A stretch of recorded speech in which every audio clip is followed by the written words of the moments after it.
சிந்திக்கும் திங்கள் அழகு தமிழ் கவிதை கழகத்தின் காலை வணக்கம் உங்கள் அனைவருக்கும். இன்று எனக்குள் உருவான ஒரு மயக்கத்தின் நிலையை பிறருக்கும் உருவாகி இருந்தால் அதிலிருந்து வெளிவரும் வழியாக ஒரு வழிகளை தன்னம்பிக்கையாக சொல்ல ஆசைப்படுகிறேன். என் உறவுகளே, நம் மனதை கவலைகள் ஆட்கொள்ளும் தருணங்களிலெல்லாம், நம் நினைவுகளில் பல்வேறு சிந்தனைகள் நம்மை குழப்பிக் கொண்டிருக்கும் நேரங்களிலெல்லாம், மனம் சோர்வடையும் நேரங்களிலெல்லாம், நமக்குள் நாம் இல்லாத போகும் நேரங்களிலெல்லாம், இந்த உலகம் எதை நோக்கி செல்கின்றது, நான் நிச்சயம் அனைத்திலும் இருந்து கடந்து விடுவேன், உலகம் எனக்காக தான் இங்கு உள்ளது என்று உங்கள் மனதிடம் சற்றே சொல்லிக்கொள்ளும் நினைப்புகளை உங்களுக்குள் கொள்ளுங்கள். என் உறவுகளே,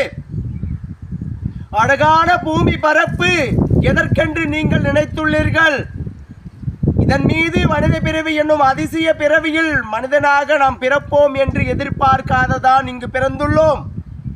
இதில் நம் வாழ்ந்த அடையாளங்களை நிலைநாட்ட எண்ணற்ற தடையூறுகளும் இடையூறுகளும் தொடர்ந்த வண்ணம் தொடர்ந்து கொண்டுதான் இருக்கும்.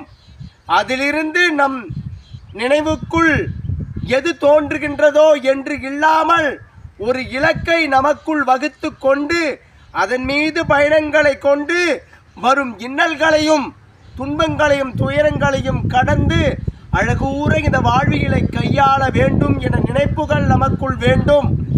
பிறகே உங்கள் இலக்குகள் அனைத்தும் உங்களுக்கு வசப்படும். உங்கள் மனக்குழப்பங்கள் அதிலிருந்து தெளிவு பெறும். நீங்கள் அடுத்த இலக்கில் காலடி வைக்க இதுவே உதவி பெறும். என் உறவுகளே, வாழ்வோடு நம் இன்னல்களும் துன்பங்களும் இருபல சேர்ந்துதான் இருக்கும். இதில் நாம் வாழும் விதங்கள் தான் நம்மை மேல்நோக்கி நடத்தும் என்ற அழகான தத்துவத்தை உங்களுக்குள் வளர்த்து கொண்டு, பூமி பரப்பிது எனதானது, இதன் மீது எனது பிறவியானது பெருமையானது என எண்ணி நீங்கள் கொள்ளும் ஒவ்வொரு இலக்குகளின் மீதும் உங்கள் பார்வைகளை ஆழ்ந்து சிந்தனைகளை அதன் மீது விடுத்து அதில் இலக்குகளையாக மாற்றி அதன் மீது வெற்றிகளை காண முற்பட வேண்டும். என் உறவுகளே, வாழ்க்கை என்றும் மிக அழகானது. இதன் மீது நாம் மனித பிறவியாக பிறந்துவிட்டோம். ஏதேனும் ஒரு இலக்கை கையில் எடுத்து அதை நோக்கி பயணத்தை நடத்தி என் மனமே